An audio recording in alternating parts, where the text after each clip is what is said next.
তারা তাদের স্লোগানগুলোতে বলে সব রঙই ভালোবাসার। কেন আপনি দুজনের জীবনে হস্তক্ষেপ করবেন? এ ব্যাপারে আপনার মতামত কি? এমন একজন ব্যক্তিকে আপনি কি বলবেন যে ভাবে যে এই প্রবণতা নিয়েই সে জন্মেছে এবং এই ব্যাপারে তার কিছুই করার নেই? এখন পুরো পৃথিবীতেই বাচ্চারা এইসব দেখছে। যদি কেউ তার ছেলেকে থেরাপির জন্য নিয়ে যান এবং তার ছেলের বয়স যদি 18-র নিচে হয়, তিনি সেখান থেকে বাড়ি ফিরে এলে তাকে জেলে যেতে হবে। আমেরিকার একজন বিশাল বিখ্যাত সাইকোলজিস্ট একটি বই লিখেছেন যার নাম ফেইথ অব দ্য ফাদারলেস। ঠিক কখন এবং কিভাবে রংধনু এই আন্দোলনের প্রতীক হয়ে উঠল? যেই দলটাকে নিয়ে আমরা কথা বলছি তারা বলে আসছে যে বাঁচো আর বাঁচতে দাও, কিন্তু এখন প্রভাব খাটিয়ে পৃথিবীর প্রায় 30টি দেশে থেরাপির সুযোগ বন্ধ করে দিয়েছে। এখন প্রচুর তথ্য ফাঁস হয়ে গেছে এই ফার্মাসিউটিক্যাল লবিগুলোর ব্যাপারে।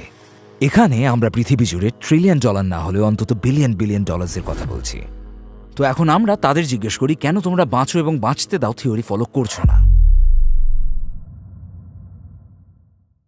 আসসালামু আলাইকুম, শেখ ফাদিল সুলেমান। আমাদের আমন্ত্রণ গ্রহণের জন্য ধন্যবাদ। আমরা জানি আপনি ব্রিজেস ফাউন্ডেশনের একজন প্রতিষ্ঠাতা এবং ব্যবস্থাপক, এবং ইতোমধ্যে আপনি বেশ কিছু প্রশ্নের উত্তর দিয়েছেন। বলতে গেলে তরুণদের মনের বেশ কিছু ভ্রান্ত ধারণা আপনি দূর করেছেন। সেগুলোর মধ্যে একটা বিষয় হচ্ছে সমলিঙ্গের প্রতি আকর্ষণ এবং LGBTQ ইস্যুগুলো। এই ব্যাপারে আমরা আজকে কিছু প্রশ্ন করব। তারা তাদের স্লোগানগুলোতে বলে সব রঙই ভালোবাসার। তারা বলে দুজন মানুষের জীবনে তোমরা কেন নাক গলাচ্ছ? এই ব্যাপারে আপনার মতামত কি? তারা বলতে চায় যে কেউই মনের ওপর জোর খাটাতে পারে না। শুনে মনে হয় যেন মনের ওপর চিন্তার কোনো প্রভাব থাকাই উচিত নয়। সমকামিতার ব্যাপারে না হয় ভুলেই যান। কল্পনা করুন যে কোনো এক ব্যক্তি তার প্রতিবেশীর স্ত্রীর প্রতি প্রচণ্ড রকমভাবে আকৃষ্ট হয়ে পড়েছেন। তার কি নিজের মনকে নিয়ন্ত্রণ করা উচিত নয়? নাকি তিনি বলবেন ভালোবাসার কোনো ভেদ নেই, এরপর অপেক্ষা করবেন কখন তার প্রতিবেশী কাজে বের হচ্ছেন এবং তার দরজায় গিয়ে কড়া নাড়বেন, আর সেই মহিলার প্রতি নিজের ভালো লাগা প্রকাশ করবেন? আর এতে পরকীয়ার মতো ব্যাপার ঘটছে এবং ব্যভিচার ঘটছে। তাহলে মনের উপর চিন্তার নিয়ন্ত্রণের কি প্রয়োজন নেই? অবশ্যই মনকে নিয়ন্ত্রণের প্রয়োজন আছে। পাশাপাশি ইসলামে ভালোবাসা এক ধরনের ইবাদত। কে বলে ইসলামে আমরা একে অপরকে ভালোবাসি না? পুরুষ আরেক পুরুষকে এবং নারী অন্য নারীকে ভালোবাসে, কিন্তু সেই ভালোবাসায় যৌনতা নেই। তো হ্যাঁ, ভালোবাসায় ভেদ নেই, আবার লালসাতেও ভেদ নেই। যৌন তৃপ্তির কথা যখন আসে সেখানে অবশ্যই লালসা রয়েছে। এবং সত্যি বলতে ইসলাম মুসলিমদেরকে যৌন তৃপ্তির ব্যাপারে উৎসাহিত করে, কিন্তু সেটা একটা বৈবাহিক সম্পর্কের ভেতরে থেকে, এমন একটা অবস্থায় নয় যেটা আল্লাহর ইচ্ছার বিরুদ্ধে যায়। আপনি সেই ব্যক্তিকে কি বলবেন যিনি ভাবেন এরকম একটা প্রবণতা নিয়েই তিনি জন্মেছেন এবং এর উপর তাদের আসলে কোনো হাত নেই? সত্যি বলতে একটা নবজাতকের কোনো যৌনতা থাকে না। তো আমাদের জানতে হবে যে সমকামিতার কারণগুলো কি। বিভিন্ন রকমের কারণ আর বিভিন্ন উপায় প্রকাশ ঘটে এটার। পুরুষের মধ্যে এটা আকর্ষণজনিত মানসিক বিকৃতির একটি বহিঃপ্রকাশ। এটার মূল কারণ শৈশবে পাওয়া গভীর এক বা একাধিক আঘাতের প্রভাব। এদের মধ্যে সবচেয়ে বেশি যেটা দেখা যায় তাকে আমরা বলি দ্য মিসিং ফাদার সিনড্রোম। ওই শিশুটির জীবনে বাবার কোনো অস্তিত্ব নেই। একটা শিশুর জন্মের সময় তার কোনো সেক্সুয়ালিটি থাকে না। তারা বালক হিসেবে বেড়ে ওঠে এবং তাদের একে অপরের সাথে বেশ ভালো একটা সম্পর্ক তৈরি হয়। 6-7 বছর বয়সে তারা বন্ধুত্ব করে এবং তাদের বাবার সাথেও তাদের একটা সম্পর্ক গড়ে ওঠে। এমন একজন বালক যখন বয়ঃসন্ধিতে পৌঁছয়, সমলিঙ্গের মানুষদের সাথে সে অলরেডি পরিচিত, বন্ধুদের সাথে এবং বাবার সাথে বা আরও যারা যারা রয়েছেন সবার সাথে তার ভালো সম্পর্ক থাকে।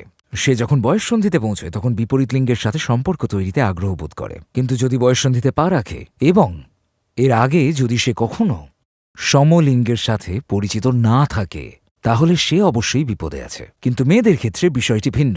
এখানে বাবার ভূমিকা গুরুত্বপূর্ণ। একজন মেয়ে যখন তার মাকে একটি অসুখী দাম্পত্যে সারা জীবনে কাঁদতে দেখে যে এই লোকের সাথে বিয়েতে তার জীবন বরবাদ হয়ে গেছে, এবং তখন সে আশপাশ থেকে শুনতে শুরু করে যে অমুক চাচা খারাপ, তমুক চাচা ভীষণ খারাপ, আমাদের প্রতিবেশী তার স্ত্রীর প্রতি কতটা অন্যায় করেছে, অবশ্যই সে কোনো পুরুষের সাথে সম্পর্কে জড়াতে ঘৃণা করবে এবং নারীদের প্রতি আকৃষ্ট হওয়া শুরু করবে, বিশেষ করে যদি মায়ের কাছে বাবার খারাপ দিকগুলো শুনতে থাকে। এটি সম্পর্কগুলোকে নষ্ট করে দিচ্ছে এবং এর ফলে দুটো জিনিস ঘটতে পারে। শুধুমাত্র সমলিঙ্গের প্রতি আকর্ষণ নয়, এতে নাস্তিকতাও মাথাচাড়া দেয়। আমেরিকার একজন বিখ্যাত সাইকোলজিস্ট ডক্টর পল ডেভিস একটি বই লিখেছেন যার নাম ফেথ অব দ্য ফাদারলেস। সেখানে তিনি যাদের হাত ধরে নাস্তিকতা শুরু তাদের কথা লিখেছেন। Friedrich Nietzsche, Karl Marx, Thomas Hobbes, এদের সবারই নিজের বাবার সাথে কোনো না কোনো সমস্যা ছিল অথবা বাবাই ছিল না। যেমন ফর এক্সাম্পল ফ্রেডরিক নিৎশে 4 বছর বয়সে তার বাবাকে হারান। তিনিই ছিলেন সেই ঘোষণাটির পেছনে, সেই বিখ্যাত ঘোষণাটি। ঈশ্বর মৃত।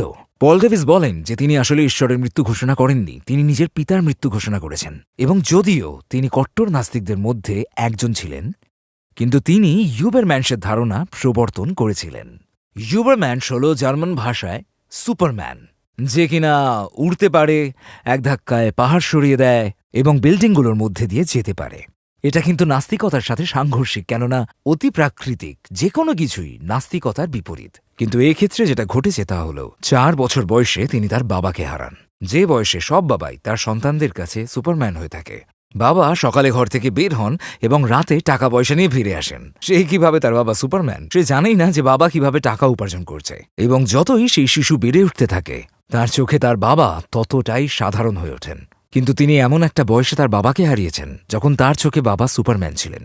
প্রবলেম হচ্ছে এমন নয় যে এই ব্যাপারগুলো অবশ্যই ঘটবে, কারণ সত্যি বলতে আপনি যদি নবীদের জীবনী দেখেন, বেশিরভাগই তাদের বাবাকে হারিয়েছেন অথবা তাদের বাবাই ছিলেন না। যেমন ধরা যাক, রাসূল মুহাম্মদ সাল্লাল্লাহু আলাইহি ওয়াসাল্লাম একজন ইয়েতিম ছিলেন। মরিয়ম পুত্র ঈসা তার পিতা ছিলই না, অথবা বাবার সাথে অভিজ্ঞতা ছিল খুবই খারাপ, যেমন ইব্রাহিমের পিতা।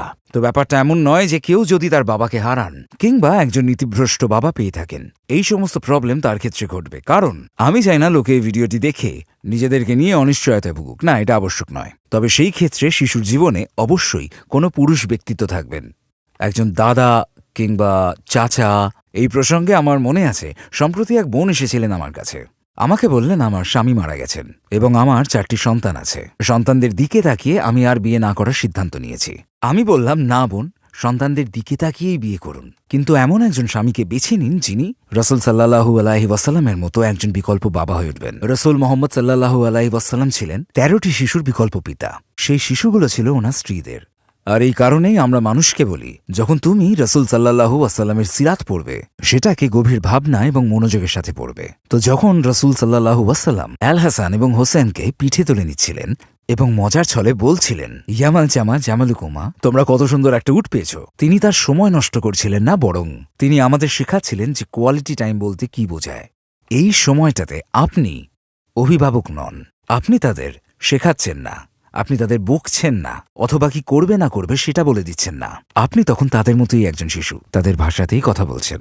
যখন তিনি বলেন তোমরা কত চমৎকার একটা উট পেয়েছে, এটা কোনো নবীর আলোচনা নয়, এমনকি কোনো প্রাপ্তবয়স্ক মানুষেরও আলোচনা নয়, এটা 3 বছরের শিশুর ভাষা। তো পুরো ব্যাপারটা হচ্ছে, আগেকার সময় মানুষ তাদের বাড়িতে তাদের সন্তানের সাথে সময় কাটাতো। হ্যাঁ, এটাও জানি যে সবাইকে কাজ করতে হয় এবং বাবা সব কিছুর যোগান দেন এবং তাকে উপার্জন করতে হয়, কিন্তু যখন তিনি ঘরে ফেরেন তাকে তার নিজের মোবাইলের দুনিয়া থেকে বের হয়ে আসতে হবে। বাচ্চার সাথে সময় কাটানো, তাদের সাথে খেলা ছেড়ে অনর্থক মেসেজিং এসব ছাড়তে হবে। এমনকি বালিশ নিয়ে যুদ্ধ খেলা, যাই হোক, তাদের সাথে তাদের মতো শিশু হয়ে খেলুন। যদি আপনার সন্তান তার বন্ধুর সাথে সময় কাটানোর চাইতে আপনার সাথে সময় কাটাতে বেশি ভালোবাসে, তাহলেই আপনি সফল। আপনি বলেছেন এইসব কিছু সমকামিতার কারণ। তার সাথে আরও কিছু যুক্ত করা যেতে পারে, যেমন বাড়িতে অনেকগুলো মহিলার মাঝে থাকা, যেমন ধরুন ফুপি, মা বা দাদি, পুরুষের ক্ষেত্রে কিংবা নারীদের ক্ষেত্রেও হয়তো। বাড়ির ছেলেদের মেয়েলি নামে ডাকা এবং মেয়েদের পুরুষালী নামে ডাকা, আর তাদের ভেতর সেই ব্যাপারটাকে উৎসাহিত করা। কিছু পরিবার তাদের ছেলে সন্তানদের বিশেষ ধরনের পোশাক পরায়, তারা তাদের বাড়ির ছেলেদের মেয়েলি পোশাক পরায় এবং ভাবে যে খুব ভালো কাজ করছে, কিন্তু এটা একদম উচিত না। আর সত্যি বলতে এই সমস্ত জিনিসগুলো অনেকের সাথেই ঘটে, কিন্তু তার ফলে সমকামিতা তৈরি হয় না। এইগুলো মূল কারণ নয়, কিন্তু সহায়ক হতে পারে। যদি সেখানে ভিন্ন কোনো বড় কারণ থাকে, তো বড় কারণগুলোর মধ্যে আছে যেমন মিসিং ফাদার সিনড্রোম, বাবা তাদের সাথে কথা বলে না, তাদেরকে জড়িয়ে ধরে না। সন্তানদের জড়িয়ে ধরা ভীষণ গুরুত্বপূর্ণ, সন্তানদের চুমু খাওয়া গুরুত্বপূর্ণ। এই সব কিছু রাসূল সাল্লাল্লাহু আলাইহি ওয়াসাল্লামের সুন্নাতের অন্তর্ভুক্ত। এরকম একটা ধারণা আছে যে LGBTQ কমিউনিটির সাথে বিশেষ আচরণ করতে হবে, কারণ তারা সবসময় অত্যাচারিত হয়ে আসছে। আসসালামু আলাইকুম প্রিয় ভাই ও বোনেরা, আমরা দেখেছি যে আমাদের দর্শকদের 80% মানুষজন আমাদের চ্যানেলে সাবস্ক্রাইব করেননি। আপনারা যেমনটি জানেন, আমরা একটি অলাভজনক প্রতিষ্ঠান, আর আমরা আমাদের কোনো ভিডিওতে বিজ্ঞাপন চালাই না। টুয়ার্ডস ইটার্নিটি শুধু একটি ইউটিউব চ্যানেলই না, এটি একটি মাদ্রাসাও। এখানে আমরা চেষ্টা করি নিজেদের এবং যুব সমাজকে ইসলামী শিক্ষা দেওয়ার। আমাদের লক্ষ্যই হলো শুধু সত্যকে প্রচার করা। কাজটা ছোট হতে পারে, কিন্তু ইনশাআল্লাহ অনেকের জন্য এটি পথ চলার সহায়ক হবে। এখন সাবস্ক্রাইব বাটনে ক্লিক করুন এবং একসাথে পথ চলি অনন্তকালের দিকে। এরকম একটা ধারণা আছে যে LGBTQ কমিউনিটির সাথে বিশেষ আচরণ করতে হবে, কারণ তারা সবসময় অত্যাচারিত হয়ে আসছে এবং অনেক দেশে তাদের হত্যা করা হয়েছে। সত্যি কি ব্যাপারটা এমন? যে দলটির কথা আমরা বলছি তারা সবসময় বলে বাঁচো এবং বাঁচতে দাও, কিন্তু এখন কিন্তু এখন তারা লবি করে এবং ৩০টি বেশির দেশেও তারা থেরাপি নিষিদ্ধ করে দিয়েছে এবং এর মধ্যে বেশিরভাগ দেশে এটা অপরাধ বলা হচ্ছে। যদি কেউ তার ছেলেকে থেরাপির জন্য নিয়ে যান এবং তার ছেলের বয়স যদি ১৮-র নিচে হয়, তিনি সেখান থেকে বাড়ি ফিরে এলে তাকে জেলে যেতে হবে। কেন? কারণ এটাই যে তার বয়স ১৮-র নিচে। এটা কোনো ন্যায় না। এবং এর জন্য অনাকাঙ্ক্ষিত সমলিঙ্গিক আকর্ষণে যারা জড়ান, স্বাভাবিক যৌন জীবনে ফিরে আসার জন্য তারা কোনো পথপ্রদর্শক পান না। এমনকি যদি তারা সেটা চান বা তারা যদি পরিণত বয়সেরও হন, কেউই আর থেরাপি নিতে পারবেন না। তারা বলে যে এটা ক্ষতিকর, আমরা এটা নিষিদ্ধ করছি, এমনকি জনমতের বিরুদ্ধে গিয়েও। তারা একটি গবেষণা করেছিল, একটি জরিপ, যাতে এর আড়ালে সমলিঙ্গ আকর্ষণের থেরাপি বন্ধ করতে পারেন, প্রমাণ করতে যে এটা মানুষকে আত্মঘাতী করে তুলছে। তারা একদল মানুষকে নিয়ে এলো যাদের ক্ষেত্রে এই থেরাপি কাজ করেনি এবং তাদের প্রশ্ন করা হলো, থেরাপি শেষে আপনার কি আত্মহত্যার চিন্তা মাথায় এসেছে? কিন্তু তাদেরকে এটা প্রশ্ন করা হয়নি থেরাপির আগেও কি আপনার আত্মহত্যার চিন্তা মাথায় আসতো, কারণ এতে উঠে আসতো যে হয়তোবা বেশিরভাগ মানুষই থেরাপির আগেও তারা বা তাদের মধ্যে আত্মহত্যা প্রবণতা ছিল। তো সমস্যাটা হচ্ছে এই জরিপগুলো খুবই নিয়ন্ত্রিত, প্রশ্নগুলো এমনভাবে সাজানো যে তাতে একটা বিশেষ এজেন্ডা সফল করা হচ্ছে। এখন আমরা তাদের প্রশ্ন করছি, কেন তোমরা বাঁচো বাঁচতে দাও থিওরি ফলো করছো না? যেমন আমেরিকায় আমি এমন কিছু থেরাপিস্টকে চিনি যাদের প্র্যাকটিসে সাফল্যের হার ৪৬%। আরব বিশ্বে আমি এমন কিছু মানুষকে চিনি বা মুসলিম বিশ্বে যাদের সাফল্যের হার এর চেয়ে অনেক অনেক বেশি, কারণ মুসলিমরা সত্যি সত্যি এর থেকে মুক্তি পেতে চায়। সে অনেক বেশি উৎসাহ পায় এবং বের হয়ে আসতে একটা এক্সট্রা ফ্যাক্টর কাজ করে। তো সমস্যাটা এইখানেই। এই কথাটা কে বলল? যদি কিছু মানুষের ওপর থেরাপি কাজ না করে আপনি সেটা ব্যান করতে পারেন। এটাই হলে ক্যান্সার থেরাপি তো সবার উপর কাজ করে না। ক্যান্সার থেরাপি বন্ধ করার সাহস কি কারুর আছে? থেরাপি সম্পর্কে যে বিষয়গুলো মানুষের জানা দরকার তার মধ্যে একটি হচ্ছে থেরাপি থেকে কি আশা করা যায়। কারণ কিছু মানুষ ভাবেন যে আমি যদি থেরাপি নিই আমি অবশ্যই ভালো হয়ে উঠব, কিন্তু না, এটা নিশ্চিত বলা যায় না। যদি থেরাপি কাজ করে তাহলে কি হবে? তিনি তার স্বপ্ন পূরণ করতে পারবেন, বিয়ে করতে পারবেন। কে বলল যে বিপরীত লিঙ্গের প্রতি যাদের আকর্ষণ তারা সবসময় আকৃষ্ট হন না? তো বিপরীত লিঙ্গের প্রতি আকর্ষণ সম্পন্ন মানুষ বিবাহের পর অন্য কোনো আকর্ষণীয় নারীকে দেখলে তার কি করা উচিত? দৃষ্টিকে অবনত করা। তিনি বেছে নেন একটা পবিত্র জীবন, কোনো দেহলোভীর জীবন নয়। একই ব্যাপার, এবং এটিও এক প্রকার সাফল্যের মধ্যে পড়ে। তো আমরা যখন বলি কিছু মানুষের এই সাহায্যের প্রয়োজন, তাদের অবশ্যই সেই সাহায্য পাওয়া উচিত। এবং আমি বিশ্বাস করি এইভাবে তারা সমলিঙ্গে আকৃষ্ট মানুষগুলোর ৯৫%ই কষ্টে আছে, যারাই থেরাপি চান কিন্তু কোথাও খুঁজে পান না। আমরা যখন তাদের প্রভাব দেখি, যেমনটা আপনি বললেন, আমরা এর কোনো মানেই খুঁজে পাই না। তারা বলে আমরা সংখ্যালঘু দল, কিন্তু তাদেরকে অপরিসীম ক্ষমতা। পর্দার পেছনে কি তাহলে অন্য কিছু চলছে? অবশ্যই কিছু একটা চলছে পর্দার আড়ালে। কি ঘটছে আসলে? কিছু বিষয় অনুমান করা যায় এবং কিছু তথ্য এখন বের হয়ে আসছে ফার্মাসিউটিক্যাল লবির ব্যাপারে। আপনি যদি একটু ভেবে দেখেন, কোনো নারী বা পুরুষ যদি ট্রান্সজেন্ডারিজমের মাধ্যমে লিঙ্গ পরিবর্তন করতে চায়, তার একটা অপারেশনের প্রয়োজন হবে। তাকে সারা জীবনের জন্য হরমোন নিতে হবে, ওষুধ খেতে হবে। শুধুমাত্র অপারেশনের খরচ $৭০,০০০ জনপ্রতি। তো হঠাৎ করে দেখা যেতে লাগলো যে কার্টুনে এসব দেখা যাচ্ছে, মুভিতে এসব ঢুকে পড়েছে, সব জায়গাতেই শিশুরা এসব দেখছে এবং এমনকি তাদের স্কুলেও যৌন শিক্ষা দেওয়া হচ্ছে। এমনকি নার্সারি পর্যায়েও কিছু মানুষ তাদের কাছে যাচ্ছেন এবং তাদের বলছেন যে তুমি যে ছেলে সেটা ধরাবাঁধা কিছু না, বড় হয়ে তুমি বেছে নিতে পারো, বড় হয়ে তুমি বেছে নিতে পারবে। এতে করে বিভ্রান্ত মানুষের সংখ্যা অনেক বেড়ে যাচ্ছে, যা কিনা সত্যিকার অর্থে এইসব কোম্পানির সম্ভাব্য কাস্টমারের সংখ্যা বাড়িয়ে চলেছে। যদি শুধুমাত্র একটি শিশু, ক্লাস প্রতি একটি শিশু, তার লিঙ্গ পরিবর্তন করে ট্রান্সজেন্ডার হবার সিদ্ধান্ত নেয়, শুধুমাত্র তাতেই ওই ক্লাস থেকে $৭০,০০০ আসছে। ওই গ্রেডের আরও 10টা ক্লাস থেকে সেটা $7 লক্ষ। সবগুলো গ্রেড মিলিয়ে আমরা এখানে 7 মিলিয়ন বা এরও বেশি হিসাব করছি, এবং সেটা শুধুমাত্র একটি স্কুল থেকে। তাহলে ওই এলাকার বাকি স্কুলগুলোর ব্যাপারে কি বলবেন? এতে করে 70 মিলিয়নে গিয়ে দাঁড়িয়েছে। শহরের বাকি সবগুলো স্কুল মিলিয়ে এটা 700 মিলিয়নে গিয়ে পৌঁছচ্ছে। আমরা পৃথিবী জুড়ে $1 ট্রিলিয়ন না হলেও অন্তত $1 বিলিয়ন কথা বলছি। এইটাই আগামী দিনের ব্যবসা। আবার একই সাথে আপনি বাড়িতে বাবা মায়ের সাথে আলোচনা নিষিদ্ধ করছেন, আর তাই কিছু কিছু দেশে বাবা মায়েরা তাদের বাচ্চাদের সামনে এটা নিয়ে কথা বলতে ভয় পান এবং বলতে পারেন না সমকামিতার চর্চা ইসলামের চোখে হারাম। কারণ শিশুরা যদি স্কুলে গিয়ে এই ব্যাপারে কিছু বলে, তারা হয়তো স্কুল থেকে আর ফিরেই আসবে না এবং বাকি ভাই বোনদের তুলে নিতে পুলিশ বাড়িতে এসে পড়বে। তো আপনি অভিভাবকদের সাথে আলোচনা বন্ধ করছেন, এমনকি ধর্মীয় আলোচনা। আপনি দেখতে পাবেন শেখ এবং ইমামরা এবং চার্চের পাদ্রীরা এই ব্যাপারে কথা বলার অনুমতি পান না, অন্যথায় তারা তাদের স্ট্যাটাস হারাবেন এবং তাদেরকে বাড়ি পাঠিয়ে দেওয়া হবে। আর এতে কারা উপকৃত হচ্ছেন? ফার্মাসিউটিক্যাল কোম্পানিগুলো। এবং আমাদের সন্তানদের এসব জানতে হবে।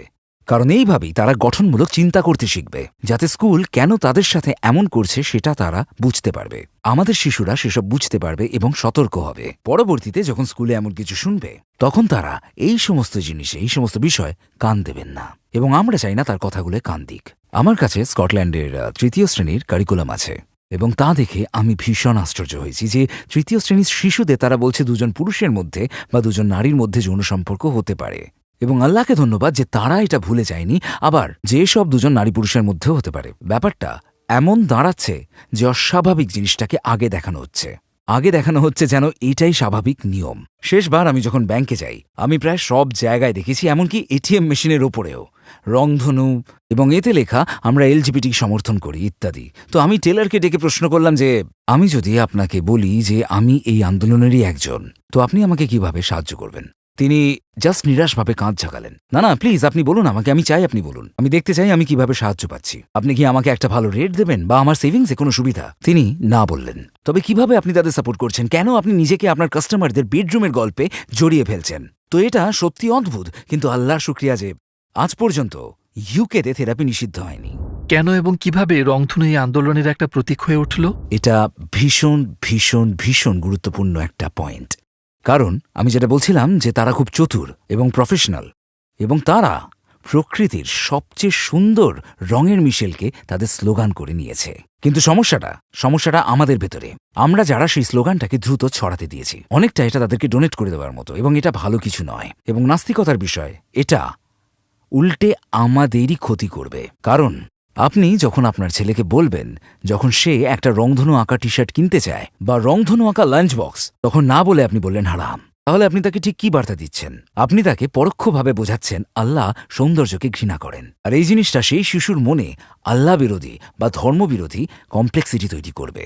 তো এটা খুবই বিপজ্জনক, এবং যত তাড়াতাড়ি সম্ভব রংধনুকে স্বাভাবিক অবস্থায় ফিরিয়ে আনতে হবে। এমন কিছু মানুষ আছেন যারা অনুশোচনায় ভোগে এবং এই জীবনকে ছেড়ে আসে। কি কারণে তাদের অনুশোচনা হচ্ছে? বেশ অনেকেই বুঝতে পারে যে যখন তারা এসব পরিস্থিতির মধ্য দিয়ে যায়, যেগুলো সত্যিকার অর্থে হারাম, এই ভেবে যে এইসব করলে তারা আনন্দ পাবে, কিন্তু সত্যিকার অর্থে আনন্দ পান না। যখন আপনি দেখেন লোকজন ড্রিঙ্কস করছে এবং ক্লাবে যাচ্ছে এবং ক্লাবে গিয়ে নাচছে ইত্যাদি ইত্যাদি, এইসব দিয়ে প্রমাণ হয় না যে তারা সুখী। হ্যাঁ, এটা ঠিক সেই মুহূর্তে যখন আপনি তাদের দেখছেন তারা হাসছে, কিন্তু যখন তাদের নেশা কেটে যায়, তাদের বিষণ্ণতা আরও 20 গুণ আকারে ফিরে আসে।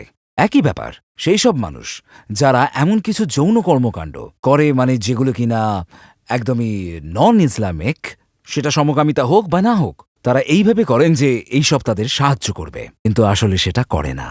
আবার এমন অনেক মানুষ রয়েছেন যাদের এসব অনুভূতি রয়েছে কিন্তু সে অনুযায়ী কিছু করতে চান না। তারা এইভাবে ভয় পান যে এইসব চিন্তা করাও হারাম এবং তারা পাপী হবে। বেশ, এই ব্যাপারটা বোঝা খুবই গুরুত্বপূর্ণ যে আল্লাহ মানুষকে তার মনে কি চিন্তা খেলা করছে সেই সব ধরে বিচার করেন না। আল্লাহ মানুষের বিচার করেন তার কর্মের ওপর। এবং রসুল সাল্লাল্লাহু আলাইহি ওয়াসাল্লামের একটা হাদিস রয়েছে যে আল্লাহ আমার উম্মতকে তাদের মনে খেলে যাওয়া চিন্তাগুলো থেকে মাফ করে দিয়েছেন, যতক্ষণ না পর্যন্ত সেগুলো তারা বলছে এবং প্রচার করছে অথবা সেই অনুযায়ী আমল করছে।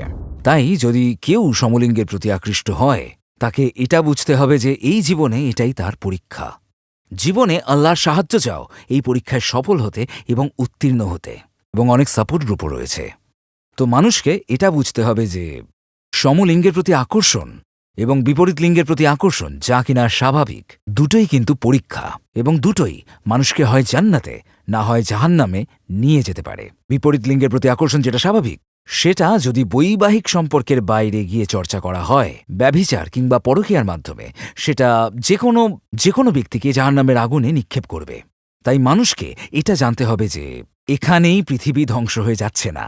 তাদের এটা জানা উচিত যে তারাই একমাত্র এই সমস্যায় ভুগছেন না, আরও অনেকে রয়েছে যারা একে অন্যকে এর থেকে বেরিয়ে আসতে সাহায্য করছে। যেমন আমি ব্যক্তিগতভাবে জানি, ইউনিভার্সিটিতে থাকাকালীন আমার 2 জন বন্ধু এই থেরাপি নিয়েছিল। আজ তারা দুজনেই মাশাআল্লাহ দাদা ঠাকুরদা হয়েছেন, আর তারা অন্যদের সাহায্য করছেন। ও হ্যাঁ, এরকম একটা কমিউনিটি হলো স্ট্রেইট স্ট্রাগল। লোকজন তাদের ইন্টারনেটে খুঁজে নিতে পারবেন। স্ট্রেইট স্ট্রাগল আসলে মুসলিমদের একটা কমিউনিটি, এবং আরও একটা আছে স্ট্রং সাপোর্ট, যেটা আরেকটি মুসলিম কমিউনিটি, যারা একে অপরকে এর থেকে বের হয়ে আসতে সাহায্য করছেন। আপনাকে অসংখ্য ধন্যবাদ আমাদের সাথে থাকার ও দারুণ উত্তরগুলোর জন্য। আল্লাহ আপনাকে উত্তম প্রতিদান দিক। জাযাকাল্লাহ খায়ের। আমি আপনাকে মন থেকে ধন্যবাদ জানাতে চাই এবং অবশ্যই এটা খুব সেন্সিটিভ একটা বিষয় এবং আমরা কাউকেই কোনোভাবে কষ্ট দিতে চাইনি, কোনো রকমভাবে দুঃখ দিতে চাইনি। আমি সত্যিই বুঝি যেসব মানুষ সমলিঙ্গের প্রতি আকৃষ্ট হন কিন্তু তারা সেটি চান না, তারা আমাদের অবস্থানটাকে বুঝতে পারবেন। এমনকি যারা এসব চান তাদের জন্য এই অবস্থায় তাদের কোনো অসুবিধা নেই। তাদেরও জানা উচিত যে আমরা নিজ নিজ জীবনধারা বেছে নিতে সম্পূর্ণ স্বাধীন, আমাদের নিজেদের এবং আমাদের সন্তানদের জন্য, এবং তাদের এখানে নাক গলানো অনুচিত।